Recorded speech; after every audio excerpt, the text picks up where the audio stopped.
صلی اللہ علی حبیبی محمد و آلہ وسلم۔ السلام علیکم ورحمۃ اللہ وبرکاتہ۔ دنیا سکون کی تلاش میں بے سکون ہے، اور اللہ نے اپنے ذکر اور اپنے حبیب صلی اللہ علیہ وآلہ وسلم کے ذکر یعنی درود پاک میں سکون کا سمندر چھپا رکھا ہے۔ جو درود پڑھتا ہے وہ اپنے دل میں سکون کا سمندر پاتا ہے۔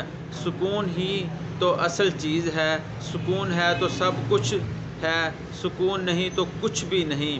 درود والے سکون سے سوتے ہیں، درود والے سکون سے جیتے ہیں، درود والے سکون سے مرتے ہیں۔